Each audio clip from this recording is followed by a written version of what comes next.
Good afternoon, everyone. It's Sal Stretford Post. How you all doing? And welcome to another episode of Chatterbox. I hope everyone's doing well.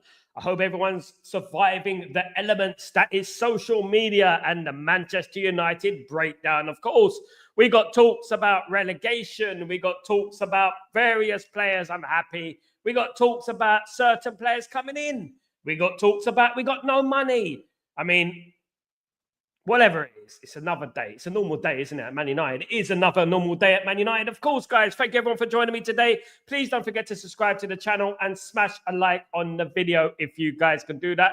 Of course, guys, let's get through some of your comments real quickly. Of course, big up Sanjay. How you doing? Good to see Sanjay back in the house. Good to see you, Sanj. Hope you're doing well. Good to see you. Big up MUFC now. Big up the legend. Of course, big up my friend. Hope you're doing well. I hope you're good, brother. Hope everything is fine with you. Look, guys. People like MUFC now and myself. You know what? We've been through the rocker, so to speak. We've been through the rocker, so to speak, over this last year or so with Erik ten Hag and the rumblings about Erik ten Hag. And we envisioned the problems at Manchester United. And to be honest with you, we knew that the problems at Manchester United run deep. And to be honest with you, this is obviously what's been happening now, of course, guys. The problems at Man United do run deep.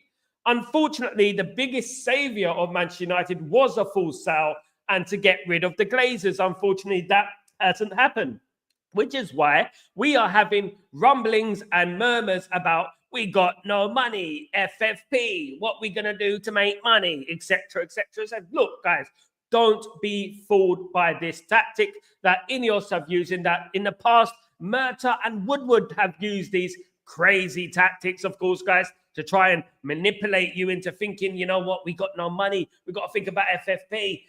FFP is one of the most easily manipulated rules there is in the world. Not just football, for goodness sake, you know what I mean? And to be honest with you, all we need to do is sell a couple of youngsters and get a deal with a player and pay 20 million a season, pay it in installments, we'll be absolutely fine. But to be honest with you, that doesn't suit the Ineos narrative, does it? It doesn't really fit how they want us to perceive the situation, of course, guys. So they want us to think that we are broke. We've got no money and we can't spend in January. Ruben Amram has been told they can't spend in January. But Manchester United are going to do one thing. The one thing that Manchester United are going to do is try to offload a number of players in the football club. Up to 10 players will be offloaded, hopefully. You know what I mean? And to be honest with you, you take your pick. We've got Eriksen is not going to be offered a new contract. Harry Maguire is not going to be offered a new contract. Tyrone Malacia is surplus to requirements, of course. Casemiro is surplus to requirements. Anthony is surplus to requirements, guys. At the end of the day, Evans, his contract is running out, so he will be out the football club as well. Luke Shaw, we're going to find an avenue out for Luke Shaw, so Luke Shaw could end up leaving the football club as well, guys. Xerxes could be leaving the football club. It looks like that Xerxes will be going on loan. He might be going on loan to Juve, back to Italy, where he did so well, of course, guys. Big up. Big up, Cargo. Hope you're doing well. Good to see you, man. Good to see Cargo Freddy. Good to see you, brother. Hope you're doing well. Happy New Year. And Happy New Year to everyone in the chat, guys. Thank you, everyone who's joined me today, of course. So with these number of players that will be leaving the football club, let's not to mention that Harry Amas, obviously Dan Gore, Fletcher, McAllister, Wheatley, all these players will be going on loan as well. These players will be going on loan. Ineos are trying to find a club for these players to go on loan, you know, so they can get a bit of experience. I myself would love to see someone like Harry Amas, who I'm a big fan of Harry Amas, right? Everyone knows me. They know that I'm a massive fan. I need to make a Harry Amas show. That's what I need to do. Absolutely. You know, the thing is that he needs to go on loan. And if he does go on loan, I would love Harry Amas to go on loan to a Premier League club.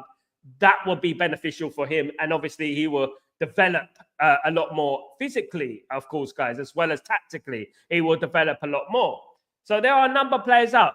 Now, let's carry on. Onana is the 8th player, of course, who could be leaving Manchester United. Manchester United openly been looking for a new goalkeeper. to keep Onana on his toes, or in case Manchester United do sell Onana, of course, guys. Onana, what's my name? You're definitely not going to be at Manchester United very soon if you carry on with the performances that you've been dishing out over the last few months, of course, guys. So at the end of the day, look, it's not just Onana's fault, but I like my goalkeeper to be domineering. I like my goalkeeper to be assertive.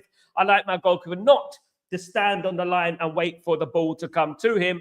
And when someone is breaking free, I like my goalkeeper to come out of his box and absolutely make himself an absolute unit so he doesn't end up, just easily tapping the ball past him, of course, guys. He's a bit of a coward goalkeeper in my humblest of opinions, definitely. Now, this is where the controversial thing happens. Marcus Rashford is the 9th person that could be leaving Manchester United. Manchester United are looking for a club for Marcus Rashford. Marcus Rashford has said he does not want to leave the club, but may have to due to his playing time, and he's not getting enough playing time at his tender age of 27, of course, guys. He needs to find first team football if he wants to rekindle any hope of being in an international team again, or at a World Cup or at European Championships. Marcus Rashford, of course, has been flattered to deceive over the last 18 months. Hasn't been fantastic, to be honest with you. And to be honest with you, it might be better if Marcus Rashford says sayonara, Tara, at the end of the day to Manchester United. And I think he should. And that will be the 9th. Now, this is where it gets a little bit treacherous, right? It gets a little bit treacherous because it could be Garnacho. It could be Garnacho or Rasmus Højlund who could be leaving this football club. Now, look, you know what? Garnacho has been said to be very unhappy by the treatment of the fans towards him over the last year or so. Of course, he had that huge incident with that pie-eating fella, I've forgotten his name, outside Old Trafford. And to be honest with you, he seems a bit disillusioned in regards to Manchester United, what's going on. Garnacho is a 20-year-old, and Garnacho is going to make mistakes. Young players notoriously make mistakes, of course. That is part of being a young player. I mean, even the class of 92 made loads of mistakes, didn't they, when they were coming up? Of course, guys, that was, at the end of the day, you have to accept that. You have to learn to accept it because that is the way life is. As an elite sportsman, as a young player, you're going to make mistakes. But the one thing about us as Manchester United fans is that we've got to make sure that, we don't jump on the players too soon and just completely destroy the player. Now, there was a post on social media this last 24 hours showing Ahmad, basically after 2024, in a black and white picture, looking very, very distraught and saying that it's been a terrible year. Hopefully it gets better. Then there was in contrast, there was Garnacho with a picture of him with a boot, with a Ballon d'Or, something like that, next to Cristiano Ronaldo, etc. The post has since consequently been deleted. But obviously, there are certain things that we have to understand in regards to life in general. Not everyone makes the right decisions when they're young, okay? This is one thing where I myself made some bad decisions when I was Garnacho's age. Do you know what I mean? Because if I didn't make decisions like Garnacho when I was Garnacho's age, for goodness sake, you know what I mean? I wouldn't probably not be here right now. Do you know what I mean? But at the end of the day, we make what it is. I will be here, guys. I'm only joking, but I will be here for you guys, of course, guys. But at the end of the day, one thing I would say is that Garnacho needs to learn. He needs to learn to read the room slightly. That's all I would say. Just read the room. You know what I mean? It hasn't been a good year for Manchester United. Individually, it hasn't been a bad year for Garnacho, of course, guys. Let's not underestimate the season that he's had. And obviously, he did win the Puskas Award, didn't he? Wasn't it the Puskas Award? An absolutely brilliant goal he scored against Everton, of course. And also, you know what? He's done very well as a young player. But obviously, he's still learning. Of course, he's learning. That is what young players do. They tend to learn, you know what I mean? And I hope they learn, and hopefully Garnacho learns very, very quickly, guys. Absolutely. I really do hope so. So up to 10 players could be leaving Manchester United. This could, in turn, open the door for Manchester United to sign 1 or 2 players in the next couple of weeks. Now, guys, you're going to turn around to me and say, it's not happening, Sal. It's not happening. We're not going to sign anyone. We've got no money, FFP. Man United, by far contrast to the popular belief, Manchester United do have money in the kitty. And They don't want to expose the money they have. Of course they don't. They don't want us to know that they have money so they can keep it there for their secret stash. Look, we've heard about all these rumblings before over the last few years. We got no money, no value in the market, no FFP. At the end of the day, look, if you want to come into this football club, there's a lot of work to be done in this football club. And I couldn't care less what holidays you have booked in January.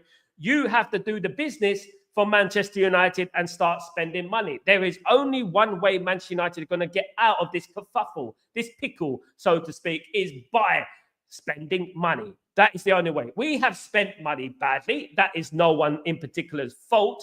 Of course, I would say that it is the Glazers, it is Murto, it is Woodward. They have a big part to play. For example, signing Anthony for 90 million was not a 90 million player. He is a 40 million player. But because of our inept attitude towards negotiation, we dragged that transfer out all the way to the end of the transfer window, and we ended up with a 90 million player instead of a 40 million player. That is not Anthony's fault. I do feel for Anthony a little bit because that has put an extra amount of spice into his career at Manchester United. And you know what? He's going to be judged as a 90 million pound player. Of course, just like Harry Maguire was an 80 million pound player, you know what? It is not his fault that he is an 80 million pound player. It is not his fault. At the end of the day, it is to do with the negotiating skills or the lack of negotiating skills in regards to our board and Woodward and Murta and along those lines. Those people, of course, guys. Do you know what I mean? So we cannot throw blame at Eric Ten Hag.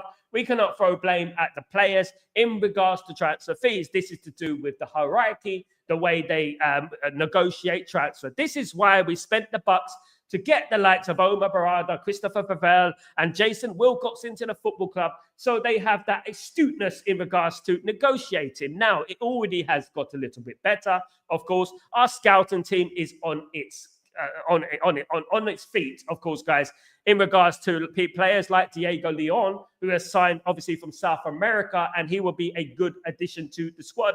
He might not be a first team player straight away, but he is someone that, you know what, we don't really know too much about, but he is a great player. And these are the type of signings that Manchester United need to do. Now, look, you know what? I would say this, and this is my advice to Ruben Amorim. My advice to Ruben Amorim is stop playing what's not working. It is the definition of insanity. The players that you are playing, i.e. the likes of Bruno and obviously Dalot and, you know, Casemiro and Maguire and maybe Licha Martinez and players like that.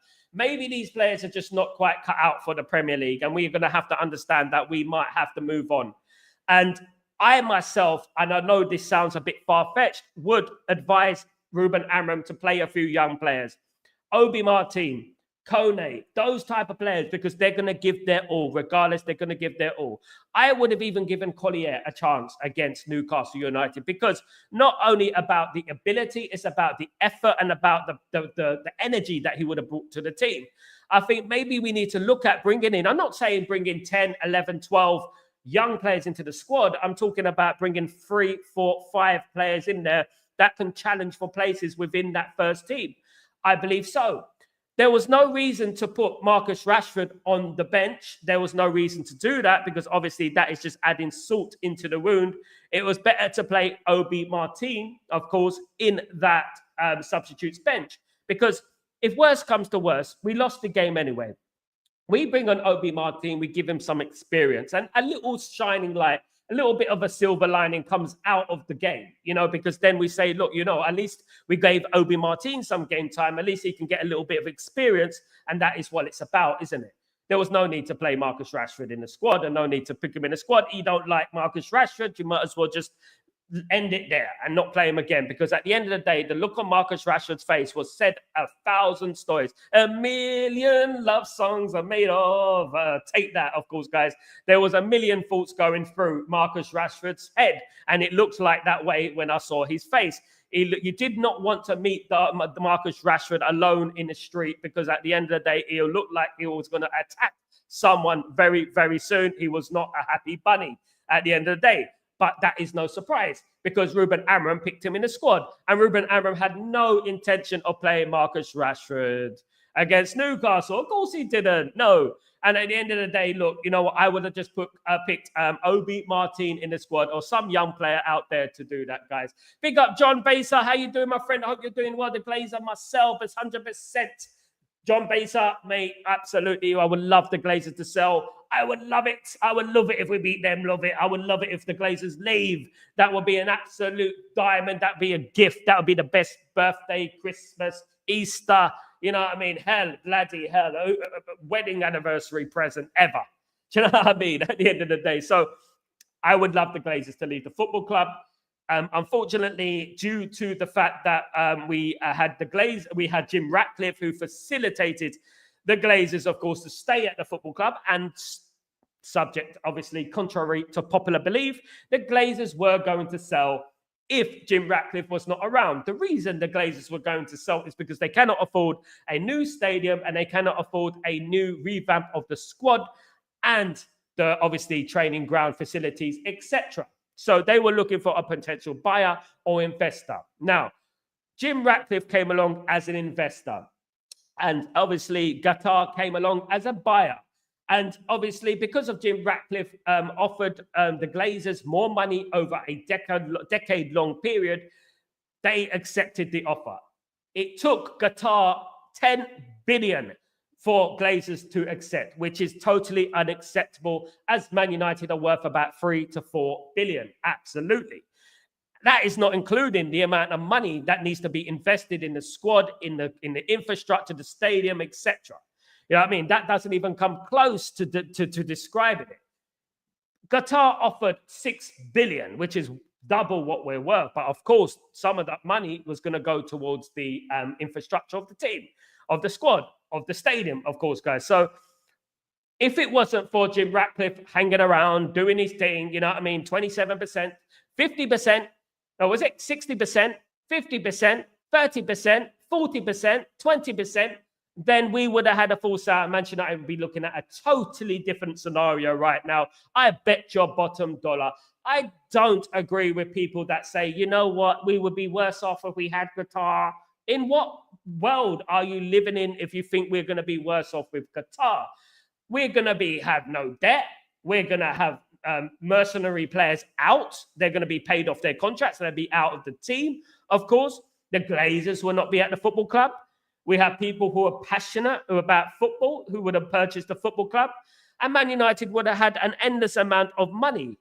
Two, you're going to talk about FFP. Now, let me explain something, the difference between Newcastle United and Manchester United. As you know what, I don't think I need to explain it, but to you guys, but I feel like some people have said it.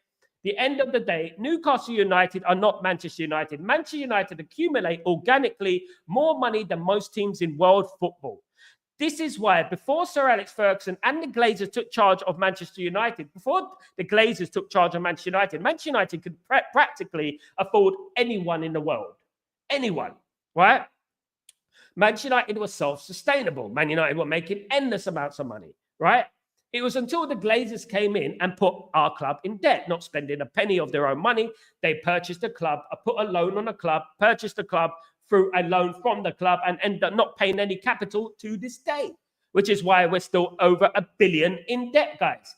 And this is because, you know what, of bad management. Obviously, they had no intention of basically paying off this debt. All they wanted to do is acquire the club and milk the club dry, taking the dividends as much as they can for as long as they can. Now, once Qatar came in, we had a lifesaver there.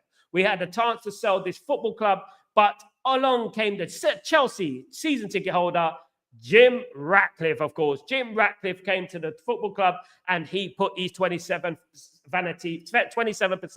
vanity project on the line, whilst sacking a few security guards, the tea lady, the cleaner, etc., making a total combined sum of £100,000. Right? At the end of the day, you know what? It is not looking good, bruv, right now. But I would say this. I want Ineos to succeed, because if they succeed, Manchester United succeed, of course, guys. I want Manchester United to succeed. I mean, I don't care about my personal differences with Ineos, etc. But I want them to succeed, guys. I want them because at the end of the day, Manchester United fans deserve a successful football club. We deserve a successful football club. Of course we do, because at the end of the day, Manchester United are the biggest club in the world who are not challenging for major honours, who are not challenging for league titles, who are not challenging for Champions Leagues. And this is a problem that Man United have. Now, when Ineos took charge of the club, right, 27%. They didn't take charge. The Glazers still in charge, by the way, but they took a huge percentage. The Glazers have used Ineos as a puppet. They put Ineos as their puppet on a string. So the Glazers win-win for them. They make money and they don't have to face the media. They don't have to face the rant of Manchester United fans. But you know what? Manchester United fans are smart, as we know. We know that the Glazers are still in charge of the football club, and we know that Ineos facilitated the Glazers. So at the end of the day, look, we have to understand that they are on a thin thread right now, a thin thread. This is word from Old Trafford as a whole. As a whole. People are very disillusioned by the way they have gone about things already, especially during the festive period and the Christmas period, making people redundant, etc. Isn't very classy, of course, guys. I mean, we were led to believe that Jim Ratcliffe was the most richest person in Britain, of course, guys, and they accumulate so much money. But you know what? Some of us read the warning signs very, very early on in regards to AC Nice, of course, AS Nice, of course, guys, and that is exactly what it is about, guys. Absolutely. Big up, Jim. How you doing, brother Hayes? Good afternoon, late Vibes from the Las Vegas of Brisbane. Big up. How you doing, brother? Hope everything is good down under, my friend. Hope you're good in, obviously, Brisbane. Lovely Brisbane, of course. Big up. Sal, bro, you watch Rashford's story. He ain't going. I don't care about Rashford's story. At the end of the day, if he doesn't get first team football, which it doesn't look like he's going to have no choice but to leave. Whether that is on loan or whether that is a permanent deal, if he's not playing first team football, he would not be at the football club. Believe you me. He needs to play football for his brand. He has a brand. Let's remember that. I don't care about his story and stuff like that. This is Manchester United's story, not Marcus Rashford's story. This is about Manchester United at the end of the day. Marcus, at the end of the day, GK, you know what? You boldly say he's not going anywhere. You know what I mean? With no contacts, mate. At the end of the day, he is going. Don't worry about that. At the moment, Ruben Amorim is not happy with Marcus Rashford. Well, I'm not saying that he's going to sell him, but he will be going on loan somewhere because Marcus Rashford has even admitted to himself and his entourage have admitted to themselves that maybe, just maybe, it's time for a fresh challenge, guys. That is what it is at the end of the day, guys. Absolutely. Okay, Leverkusen system plays exact formation like us. If we get Palacios from them and Grimaldo or someone like them, it depends, guys. What we have to understand that just because it works for someone doesn't mean it's going to work for us. We have to understand that we have to have a complete reset of our culture at the football club. The culture at the football club needs to change. As I said, when we're signing players, we need to look at the player, the person, the personality. That's what we need to look at. At the moment, we're looking at, oh, he's good for Leverkusen. Oh, he's good for FC River Plate. Oh, he's good for AC Milan. It doesn't matter. We need to look at a player if they're right for Manchester United. That's what we need to look at. Signing players is not just about, finding talent. It's also about getting to know a player. As I've always said about Sir Alex Ferguson. Sir Alex Ferguson always used to study the player before anything else. He would get to know the family. He would learn about his personal life. Is he married? I mean, I've said it many times. This is what Alex Ferguson needs to do. And this is what we need to do right now in regards to signing players. We need to get to know personalities. We need to get to know running stats and what he's like on the pitch. Does he run? Does he fight? What is he like off the pitch? Does he go partying? Does he like clubbing and stuff like that? This is why Ronaldinho would never be classed as the greatest player ever, because obviously he loved the party life and stuff like that, etc. Even though he's still one of the greatest players, he could have been the best if he didn't have the party life, of course, guys. So Man United need to research players and need to learn about certain players, of course. So look at Rashi's story. I'm aware of it, mate. At the end of the day, I'm not bothered about Rashford's story. At the end of the day, to be honest with you, it's not down to Rashi, it's down to Manchester United. And if Manchester United do not play Marcus Rashford will be out the door. Simple as that. Because He is too much of an asset in regards to his money that is getting paid to be sitting on the bench. He will be leaving Manchester United. He's not happy at Manchester United. Whatever he says, it's not his choice anyway. Manchester United is what comes to the forefront. Now, regardless what happens, right, one thing we have to say is that we need to move away from clinging on to players that are serial failures. And who is a serial winner in our football club? There's no serial winners in our football club. So no one is safe at this football club. Let me tell you, no one is safe at this football club. There will be up to 10 players leaving this football club over the next year or so. There will be a lot of players leaving this football club. And so be it. Because at the end of the day, Man United need a complete clear out. A complete clear out. You can literally count on one hand how many players are, going to stay. Look, on one hand, added to the fact that we will loan out some players, the likes of Harry Amas and Murray and these type of players will be loaned out to get some experience. I'm really hoping that some of these players that are going to be loaned out, go to Premier League clubs. I really do. Absolutely. Sal, 2 years ago when the club was on sale, the media was saying Qatar is close and then Jim was close. I knew in my heart months before the outcome, I wanted Qatar. I don't trust Jim. At the end of the day, Jim, bro, at the end of the day, what I would say is that thanks to Jim Ratcliffe, Man United didn't have the sale. And at the end of the day, they were never going to sell to Qatar once Jim Ratcliffe was in the picture. If Jim Ratcliffe was not in the picture, we would be looking at a completely different story right now. We will be I would have less rings under my eyes. We will be a much more happier community right now. I can almost guarantee it. Do you know what I mean? I can almost guarantee it, of course, guys, at the end of the day. Now, look, but it is what it is, guys. It is what it is. Jim Ratcliffe, of course, is the co-owner of Manchester United. And right now, we have to do what we have to do, which is live with it for now. But it doesn't mean that we are happy, And to be honest with you, what has happened in this football club, I don't know how people can just brush off the fact that people are being made redundant. I don't know how anyone can do that. I know people are going to start throwing out accusations that certain people are getting so much money, this 3 million a year, blah, blah, blah. 35 million a year, I heard the other day. 35 million every 2 years. How far have we dropped if we're worried about 35 million over 2 years? When Manchester United, for goodness sake, we're one of the most self-sustainable football clubs in the world. Of course, guys, thanks to the Glazers, we are in debt. And thanks to Jim Ratcliffe, we continue to be in debt, of course, guys. And at the end of the day, they are on watch. They are on watch. They are on fraud watch. And to be honest with you, I wish them the best of luck. I don't wish failure on anyone, despite the way they have gone about things. I still hope that they succeed. Of course I do. That is, at the end of the day, I want a successful Manchester United. That's what I want, to be honest with you guys. Rasta, we're going to have to wait and see, mate. We're going to have to wait and see, of course, at the end of the day. We're going to have to wait and see. Guys, at the end of the day, let's not throw accusations until we know the facts, of course, guys. We have a very emotional fan base, of course, who think that football's just about success. Football is about losing as well, all right? We have been through the racker over the last 100 years, guys. And at the end of the day, the most important thing is that we stick by the football team and we don't moan too much, okay? I know that we're going to critique. Of course, we're going to critique. That is what life's about. In life in general, we critique. But one thing we have to understand is that we support Ruben Amram and we hope for the best, guys.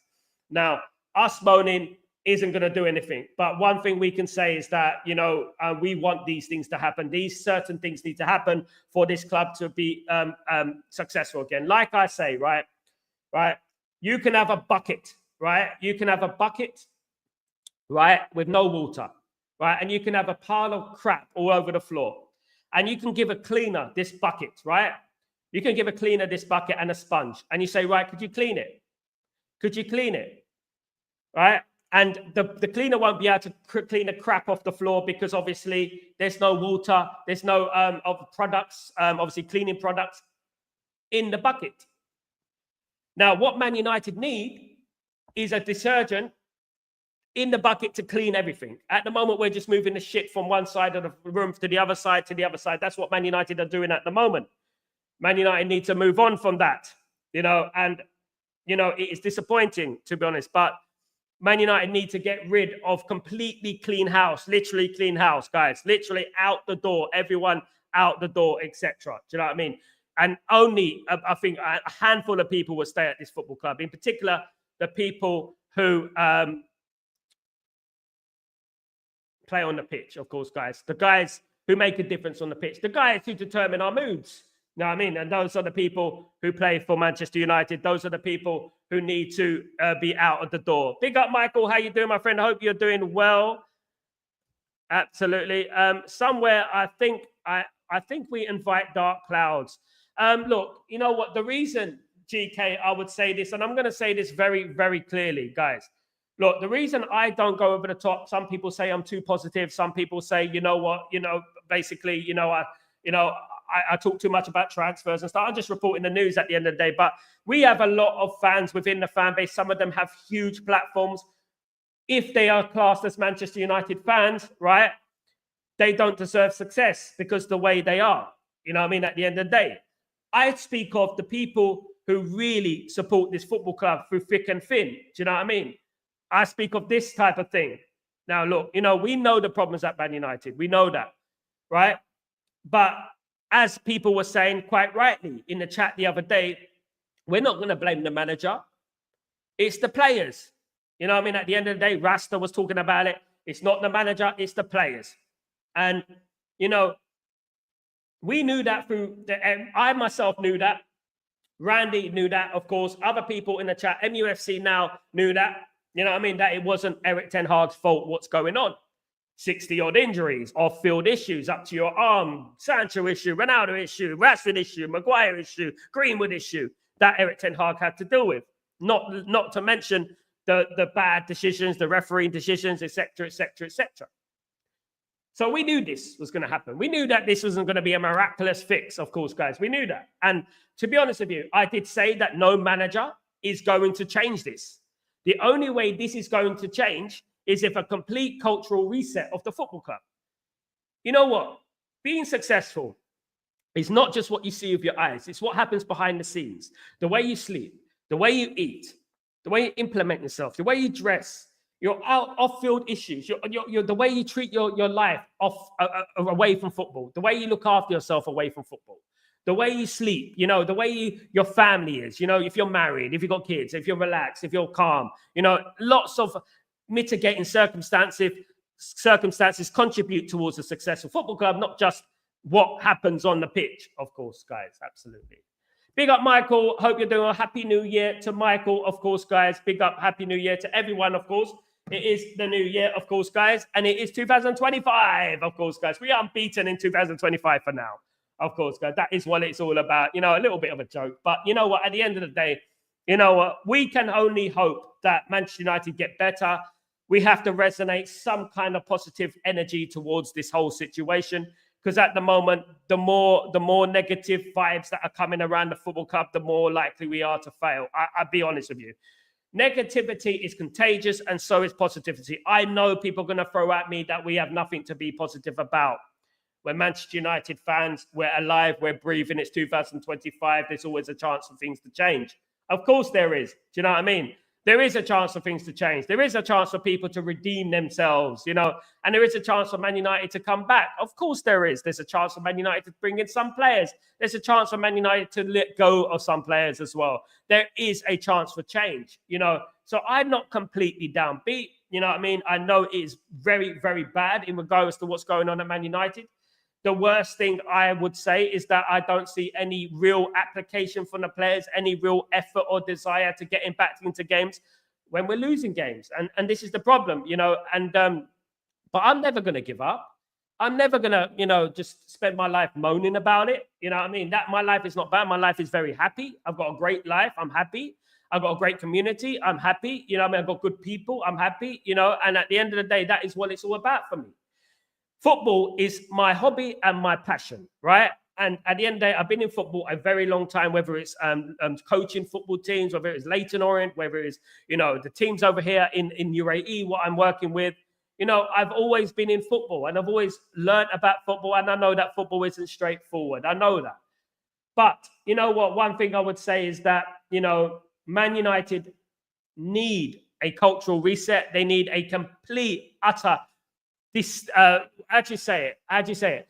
Disinfectant of the football club. You know what I mean? A complete clean out of the football club. Detox everywhere of the football club. Because at the end of the day, you know what? There is a lot of bad things going on. The football club, Ronaldo did say that it is not just the coach. Of course, he said it. Ronaldo is not just the coach. I and other people said before Erik ten Hag was sacked, it's not the problem. You know, people on the stream were talking about Erik ten Hag, Erik ten Hag, Erik ten Hag, Erik ten Hag. People a few years ago were talking about Ole Gunnar Solskjaer, Ole Gunnar Solskjaer, Ole Gunnar Solskjaer. Before that, Louis van Gaal, Jose Mourinho, Louis van Gaal, Jose Mourinho. No matter what it is, it's always been the manager. Let's blame Louis van Gaal. Let's blame David Moyes. Let's blame Jose Mourinho. Let's blame Ragnick. Let's blame Ole Gunnar Solskjaer. Let's blame Erik ten Hag. Wake up. At the end of the day, we said this, and at the end of the day, you guys who are begging for Erik ten Hag to be sacked, here we are right now.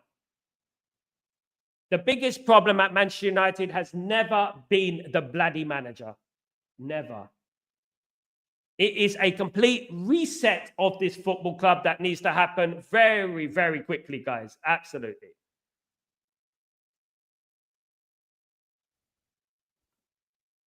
Michael, I hope Rashford is getting sold to AC Milan for 117 million. Oh, my goodness me. Michael, if Marcus Rashford goes to AC Milan for 117 million, guys, I will shave off my hair and I will shave off my eyebrows because I know that won't happen. 170 million, God forbid, they wouldn't even get him for half that. They wouldn't sign him for half that. Marcus Rashford's market value has declined significantly, guys. At the end of the day, 117 million for Marcus Rashford, my goodness me. Absolutely not. He's not going to go for 170 million. If anything is going to happen with Marcus Rashford, it will be a loan with an obligation to buy, of course, guys. A loan with an obligation to buy. These people who are on big platforms, not mentioning names, they don't have a heart-to-heart relationship with their viewers, like your professionalism, class and touch, your knowledge unmatched. Thank you so much, Jim. Thank you for mentioning it, Jim. Look, I just want to thank Jim, right? Because Jim acknowledges, you know, things. Do you know what I mean? For me, they don't come with it. They don't come with an ego. They come with, you know what, support and acknowledgement. And I just want to say thank you to Jim because Jim is an absolute legend, guys, at the end of the day. And he acknowledges, you know, what I do in this channel. And you know what? It's not just me. It's the people who have been there for a long time. You included, Jim, who've been on this channel for a long time and supporting the channel through thick and thin. We've been here together. Jim obviously lives in Australia, so it's very difficult to watch games and stuff, but he still manages to make the watch-alongs. He's still here with me. Do you know what I mean? At the end of the day, and I've got nothing but love for people like that, of course, guys. GK, one thing for Amorim, if he solves our defensive setup in CDM and left centre-back, I'm not sure guaranteed but win, but at least he will be game time in front of whistle. My guarantee he won't be written off. Guys, you know what? At the end of the day, what did I say during the summer? Those guys who were here in the summer, right? To the left. I actually made a thumbnail to the left because I knew the problem at Man United is on the left. Do you know what I mean? And I was saying we need a left-sided centre-back, we need a left wing-back, we need a left-sided centre-back, we need a left wing-back. I was like a repeated record going round and round we go. And I said that over and over again. You know what? It's easy to talk about things in hindsight. It's easy to talk about... it's easy to talk about things once they've already occurred, isn't it? You know, it's easy to talk about things once they've already occurred, of course. And many of us on this stream, on this great community of ours, mentioned that Manchester United need a left back. We need a left-sided centre back, and you know what? We're going to struggle on that left-hand side. Great, we bought De Ligt. Great, we bought Mazraoui. Great, we got Ugarte. Do you know what I mean? That was brilliant bit of business. But where's the left? And this is the problem that we've been talking about. You know what I mean? We knew that Luke Shaw's not going to be fit. You know, we knew it, guys. And at the end of the day, we also knew that Tyrone Malacia was not going to be fit at Man United either. Do you know what I mean? And it has come to the fore. Big up Yorkshire Cowboy, the legend that is Yorkshire Cowboy. Happy New Year, my brother. Hope you're doing well. Good to see you, mate. Hope you're good. Facts. Big up, Jim. Of course, guys. Big up. You're a legend yourself. Thank you, mate. You're a legend too, Jim. Big up yourself. Thank you so much. It's the player, Sal, not the manager. Absolutely, Michael. I know how long have we been talking about that? How long have people been on this channel? You know what I mean? I've been facing people. You know what? I had a barrage of people on my back about this Erik ten Hag support. A barrage of people way back. And you know what people are going to say? Oh, but it's his squad, though. He spent 600 million on the team, blah, blah, blah. They're going to say things like that, of course, guys, because you know what? That is the only thing they can throw at us, of course. Totally disregarding the fact that we spent over a billion in the last 11 years and we've not got success, right? The problem is, right, no matter who comes into this football club right now, at this very moment, don't expect those players to become legendary, world class, because Man United is poisoned. Man United need to be cleaned out. Disinfectant, all the bacterial infections in that football club need to be cleaned out. At the moment, Man United are basically, just like Ronaldo said, look, guys, look, I have to play this again because I need you to listen to this, guys. I really need you to listen to this, and I want you to listen to this very, very carefully. Listen to what Cristiano Ronaldo says, guys, because it resonates with me. It resonates with me. So I'm going to play this. Listen to this. About United. I say this 1 year and a half ago, and I will continue to say, the problem is not the coaches. It's like, I'm always give this example, I will try right now to see if it's going well. It's like the Aquarius. If you have the fishing inside and he's sick and you take him out and you fix the problem, and if you put it again in Aquarius, they will be sick again. And this is the problem of Manchester United, is the same. The problem is not only the coach, it's much more than that. And do you think that is still the case at Old Trafford? 100%. If I will be the owner of the club, I will make the things clear and adjust what I think it's bad there. You see, I'm now joining the dots. Is that the plan? Have you spoken to the Glazers? I'm still very young. I have so many plans and dreams ahead. But mark my words, I will be owner of a big club, for sure.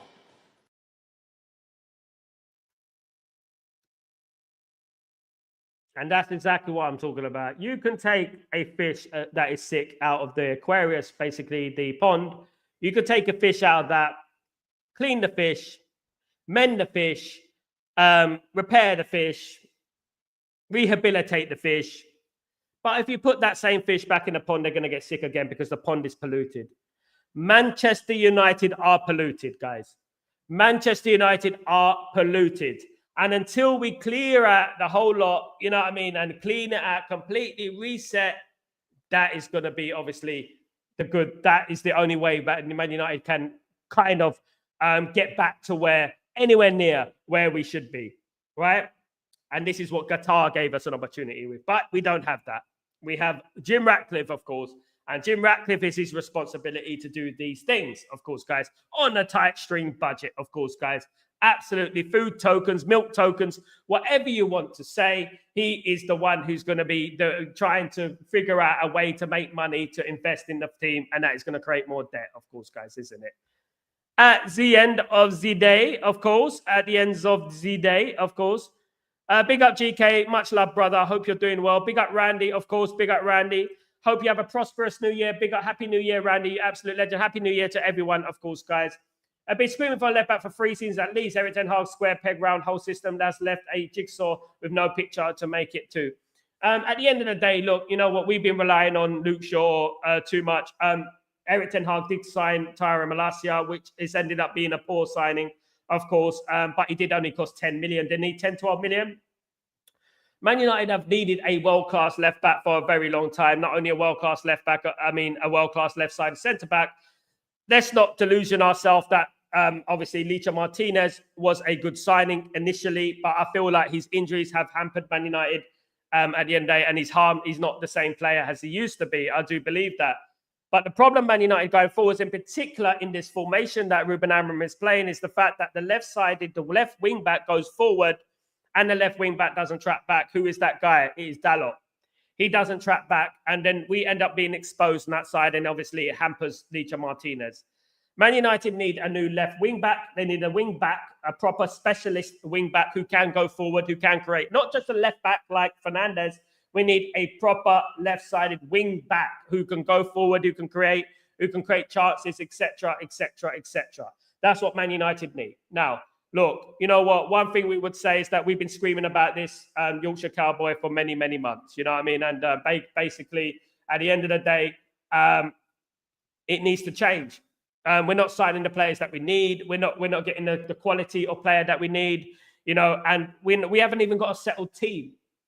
We don't even know our best team, you know, because they're all as bad as one another. It just seems that way, doesn't it? And no matter who comes into that team, we're bad.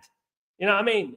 At the end of the day, you know, people say, oh, look at that. Look at the team when we don't have Bruno. Yeah, what, when we lost 3-0 to Bournemouth, or when we lost Nottingham Forest, or when we lost Brighton, or when we lost to bloody, who else did we lose against the other day? Who was it? I completely forgotten who we lost against.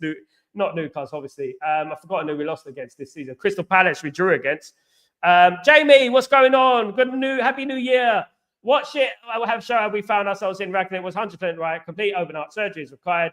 Never thought I'd see the lack of effort or commitment. It's a joke. Absolutely, mate. And it stemmed, you know what? The problems at Man United are so multi-layered. We're looking at a library right now. You know what I mean? That is what we're looking at the end of the day. So, Wolves, that's it, Kenny. Thank you. Against Wolves. Bruno played against Wolves. Exactly, 2-0. So, at the end of the day, Man United had a more difficult game against Newcastle and lost 2-0. All right. You know what I mean? But you know what? And there you go. No matter who walks into this football team right now, it's the same. You know what I mean? Basically, it's like, you know what? I'm going to go to a party in disguise, right? I'm going to go to a fancy dress party, and all I'm going to bring is a moustache. That's all I'm going to bring is a moustache, because no matter what player plays on that football pitch, it's just the same bloody thing, isn't it? More or less, just a bit more bushier. Do you know what I mean? At the end of the day, that is exactly what it is. At the end of the day, guys. These players are just not got it. They're not the ones. They're not the ones who are going to take us to the next level. Man United need a clear out. Man United need a disinfectant of this whole football team, for goodness sake, guys.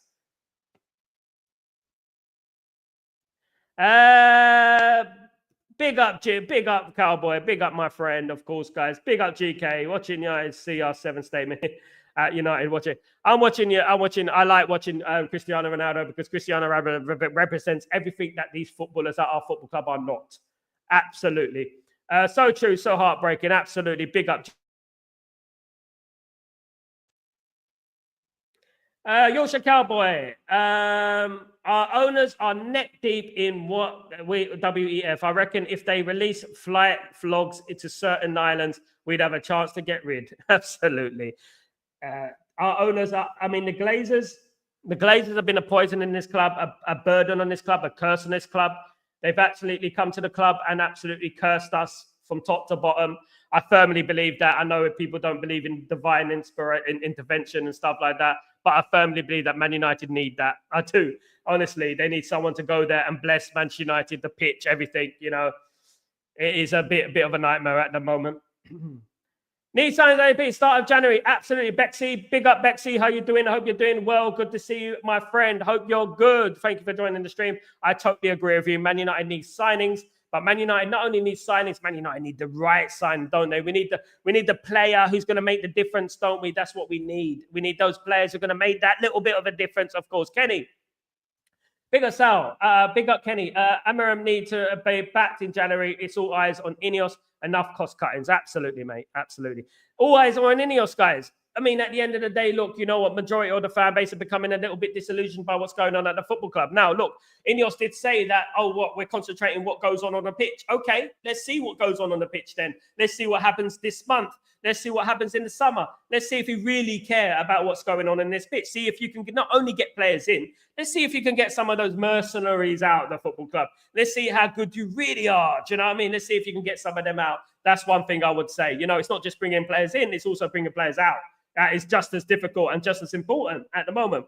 You know, so at the end of the day, you know what? They've got a lot of work to do to turn some of the, obviously, fans' heads, of course, and turn some of the fans' opinions. At the end of the day, they have been, so far, if we're going to balance it out, if there was a meter, you know what, it's not looking very good, bruv. That's one thing I would say. Happy New Year, everyone. Big up, Kenny. Happy New Year, brother. Hope you're doing well. Absolutely. Luke Shaw does not want to play for the club. I'm sick of never him being available. Get him out of the club along with the other senior ladies. It begs its belief, isn't it? I cannot fathom how Manchester United managed to give Luke Shaw extra contract after contract. It's unbelievable, isn't it? At the end of the day, that guy, fit for England, never fit for Man United. Absolutely, Jim. I feel sorry for Xerxes on a human level, but it doesn't change the fact that he was one of the worst players against Newcastle. The thing is that Ruben Amorim wanted to put more bodies in the midfield. He wanted to do that because we were obviously getting overrun. And Xerxes, he just doesn't have that. Look, I felt sorry for him. And none of us, I tell you what, none of us, guys, as Man United fans, let me tell you something. We never boo our own, okay? We never should boo our own players. We should never do that. But, of course, one thing I would say is that he doesn't have the intensity. He doesn't have the drive. He doesn't have that, that you need to be a successful footballer at Man United. He is not Ruben Amorim signing. As with many of those other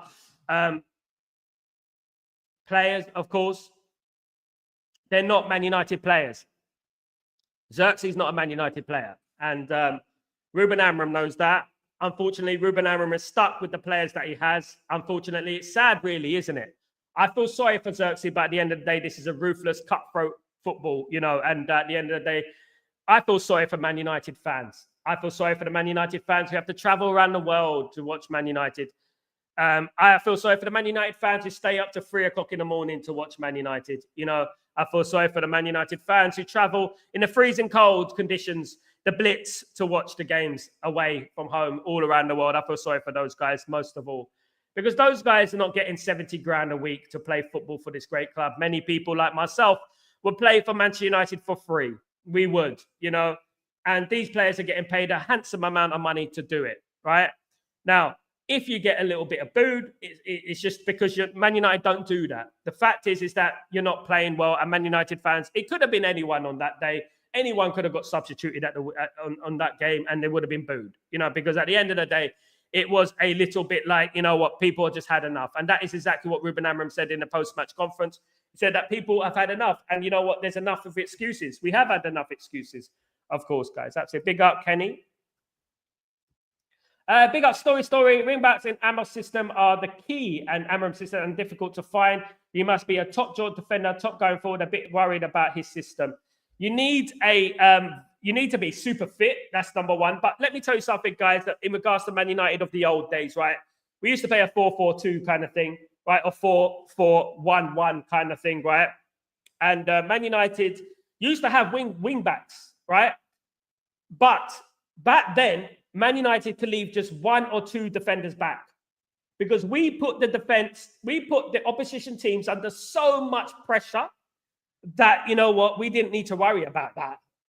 You know what I mean? It was like that. And you would see Gary Neville or Dennis Irwin or Patrice Evra or Wes Brown at times, you know what I mean, bombing down the wing. Paul Parker bombing down the wing. You would see it non-stop, do you know what I mean? Even if we didn't play the wing-back system, they were still wing-backs.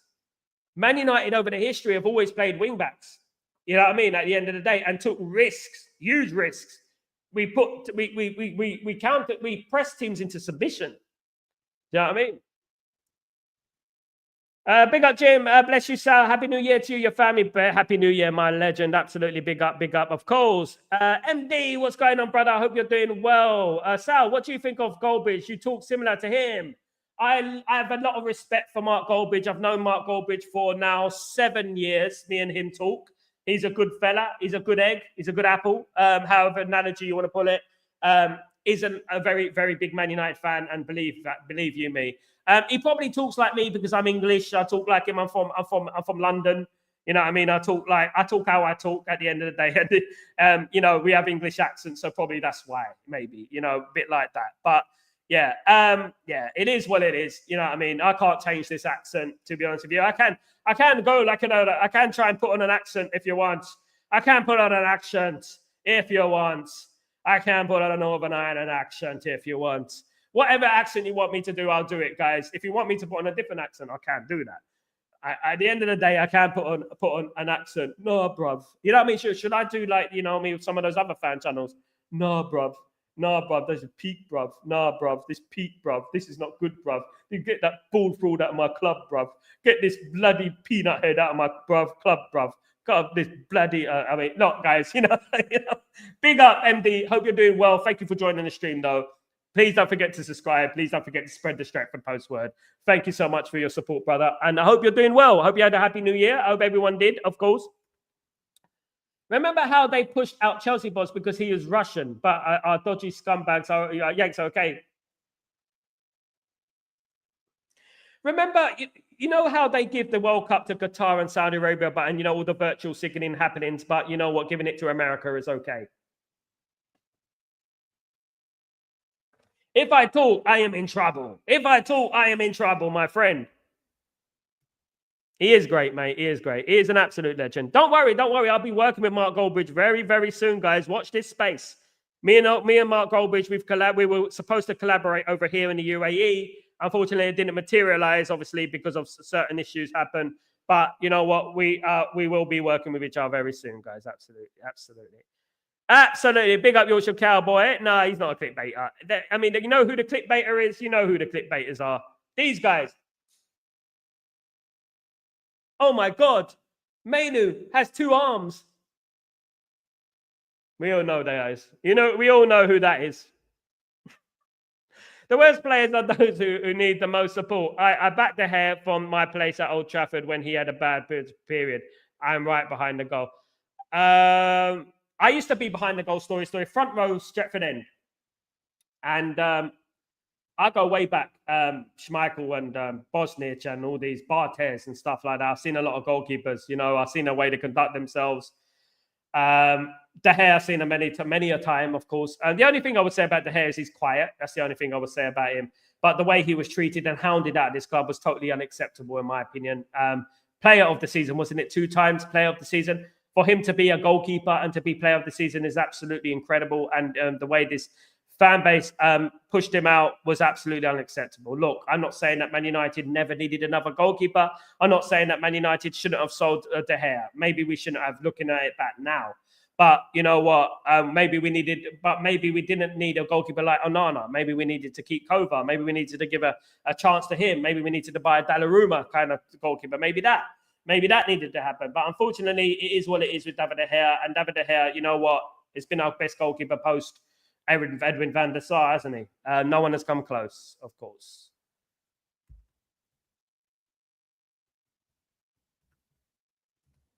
I watched the replay of Newcastle game. These players look self-shocked on how Newcastle were playing like a prime Juventus for 33 minutes. I think we allowed them to play like a prime Juventus for 33 minutes. Of course, Juventus get their colours from Notts County, by the way. Off subject, I know, but I think we allowed them. It was one of the worst opening 30 minutes I've ever seen at Man United, and I've seen some bad ones, and that was probably one of the worst opening 30 minutes I've seen, in my opinion. Yorkshire Cowboy, we need players who are up to speed in the Premier League. Yeah, and we don't need slow coaches in the midfield like Casemiro and Eriksen, do we? We need pace. Over the years of watching the Premier League, guys, and talk about 4 decades, right? The overriding similarity between successful clubs is pace, energy. Trust me. We have none of that at the moment. You know, we're like tortoises in the midfield, of course. And if we don't get a goalkeeper soon, everything else is pointless. Absolutely. I believe Man United are looking at goalkeepers. They're looking at, obviously, Senan Lamens of Belgium, the 22-year-old, very good goalkeeper. I myself would like Donnarumma. I think he'd be brilliant at Man United. If we signed Donnarumma, I think we should have got him anyway. But yeah, he would be brilliant. I think Cersei is perfect. I'm assistant. I wonder he ain't using him. I just feel like, and I'll be honest, MD, I'll be honest, I just don't feel like he's settled yet. I feel like it's a bit overwhelming for him at the moment in regards to the club.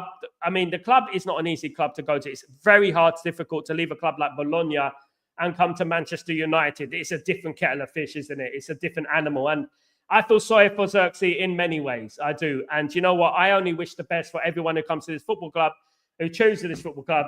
that, you know what, they succeed. Unfortunately, it's looking like he's going to go on loan to Italy, to Juventus. It looks that way. I mean, maybe if he goes there, recaptures his form and then comes back, and you know what, that could happen, of course. Kenny, I wanted Xerxes to do well, but it's very luxury and casual. But yeah, he's a little bit casual at the moment. I don't know why that is, to be honest with you. I really don't. When we need, example, a midfielder, a left back or a right back, we will fill in a few positions. The one we need, more importantly, of which is lacking, we will not fill that. So exactly, mate. And that is what's been going on over the years, hasn't it, Jim? It's been going on over the years. At the end of the day, yeah, Verbruggen is a very good goalkeeper. GK, by the way, I like Verbruggen. Wouldn't mind him, of course. A reliable goalkeeper would be absolutely, of course, will be the order of the day. Xerxes nowhere near United quality, nowhere near. There you go. At the moment, we can't argue with Yorkshire Cowboy. You know, I mean, hopefully he does come good. Chelsea Red Boys, we all knew are back. Big up, GK. In Amorim's system, the forward has to confuse and bring the defender, and Xerxes has that quality. I hope so. Look, at MD, at the end of the day, look, my friend, I hope that he succeeds. I felt very, very sorry for him the other night on a human level that he got booed. You know, no Man United player should be booed. I mean, he's a young lad, guys. He's a young lad, and we have to be careful. You know what I mean? We don't do that. Leave that to the Arsenals and to the Chelseas. We don't do that. Support the lad. Support the lad. Whilst he's at Man United, support the lad. That's how we should do it. He's not 27, 28 like Marcus Rashford.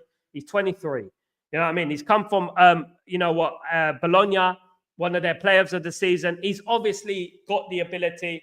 But right now, what's going on at Man United had nothing to do with Xerxes, right? Let me clear this up. We lost to Newcastle because of our inept defending. That's why we lost to Newcastle. In the opening 30 minutes, Newcastle, I mean, I've never seen goals scored so easy. It was like a kick in the park. That's what it was like at the end of the day. And that's one thing I would say. And that had nothing to do with the forward line. The forward line is responsible for scoring. I know they're not doing their job at the moment, but obviously the goals we conceded against Newcastle were diabolical, in my opinion. Anyone, GK, Onana is our weakest thing. Onana is too casual. Onana is too, he's a bit of a joker, of course. I would like a different goalkeeper. As Nacho, Ahmed and Mainu as contract. So, nope. You know what? This is a very, very worrying time for Man United. Garnacho is not happy. I'm hearing murmurs. I've spoken to Garnacho before on a few times. And I know for a fact that Garnacho is not a happy guy. You know what I mean? And do you blame him? Do you blame him? I mean, he's had a lot of criticism, hasn't he? I feel we need to start players with work in their 11. Absolutely, GK. GK, absolutely. Who is your favorite MEC player? No recency biased. Right now, who is my favorite MUFC player? Right now.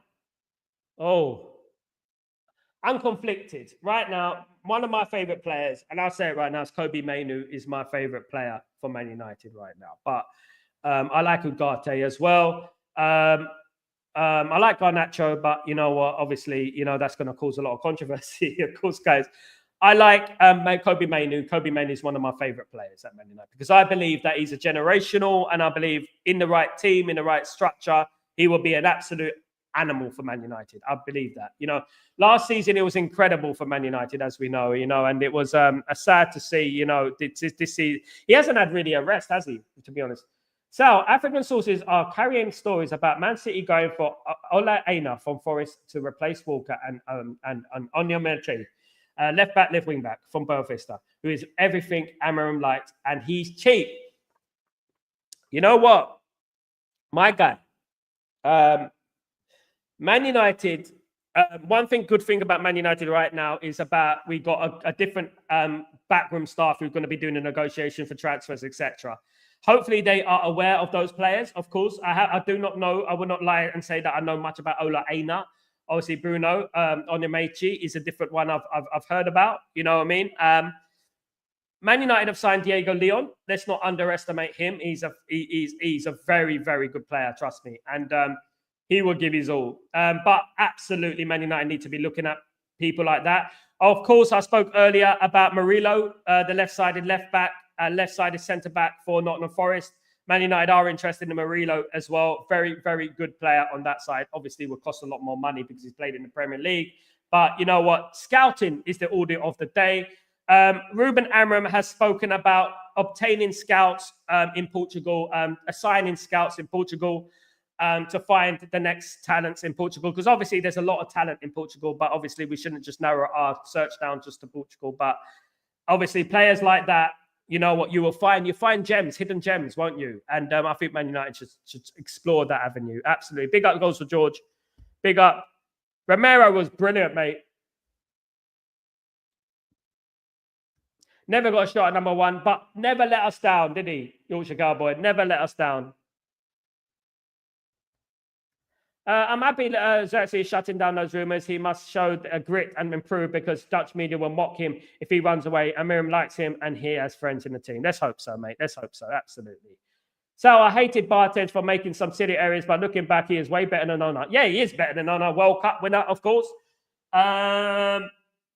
He made a couple of errors. I mean, the only problem with Bartes, I would say, is that he used to get lobbed a lot because he used to be off his line a lot, you know. And there was obviously that mistake against Arsenal where he threw it straight to Henry and he passed it into the goal. He wasn't the right Man United goalkeeper for Man United, but yes, he's a darn sight better than Onana, yeah. I would say Raman van der Hau is better than Onana, to be honest with you. Roy Carroll. Why do we have some sort of affinity and buying players with dead hunger and drive? That's exactly what I've been talking about earlier in the show. East Ham. Is it East Ham? I'm not far from there. We need to sign players with the right attitude. We need to sign players who have the right application. We need to sign players who, not just to get to know their footballing ability, but also get to know what they like off the pitch, what they do then in the spare time. If they're settled down, how their life is, how their health is, everything like that, how they eat, how they sleep. We need to get to know the player, the person. You know what I mean? That's what we need to do, and that's what we used to do at the moment. This is why Alex Ferguson had success in signing, not all the time, but he did have success in signing certain players, of course, guys. Because obviously, at least Bartes was a good shot. So Bartes came out with some world-class saves. I remember him in the Champions League, came out. Absolutely. Does Amorim play wingers who can defend or fullbacks who can attack at the wide position? He wants both. And that is very, very hard to find, of course, guys. Very, very, very hard to find, of course, guys. Guys, big up Noah. How you doing, my friend? Happy New Year, my brother. I hope you're doing well. Good to see you, mate. Big up Sal and the rest of you guys in the chat. You absolute legend. Thank you. You are the legend, Noah. Thank you, mate. Thank you. Big up Stephanie. Happy New Year, Stephanie. I hope you're doing well. Big up the Chatterboxes, of course. Thank you for joining me, of course. Guys, bad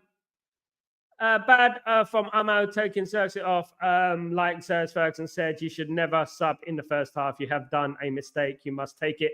I say that he didn't make a mistake, really. It was just the application, was it? It was just more like he was a scapegoat, wasn't he? I just feel like it was a tactical change, and obviously it looked bad. We were getting run through that midfield like a knife through butter, and we needed to change it. Ahmad, nah, not my favourite at the moment, no. He is one of them, but he's not my favourite. Mainu is my favourite. Mainu is my favourite player, of course, guys. Absolutely. MD, I think Amorim will sign Giovanni Quenda from Sporting Lisbon. Yeah, fantastic player. We need a player like that, MD. Absolutely brilliant player. Absolutely. 150, only 17 likes. Come on, guys, smash the likes, guys. Don't forget to smash the like on the way in. Can we get to 20 likes, guys? Please, can we get to 7 likes? Thank you, everyone, guys. Absolutely. Happy New Year to everyone, guys. Thank you, everyone, for joining me today. Of course, it is United need warriors, not wimps. Absolutely. And we have a lot of wimps. We have cowards, don't we? And we need players who don't give up. We have players who give up at the moment. With any little bit of adversity, we give up. Guys, thank you for joining me. I'm back tomorrow morning for Breaking Dawn. I want to thank everyone for joining me this year. First of all, guys, I did say it on my short video, but I want to thank every single one of you for your support over the last few months. I think it's been like 7 months since I started the live watch-alongs in the European Championships. If I'm back.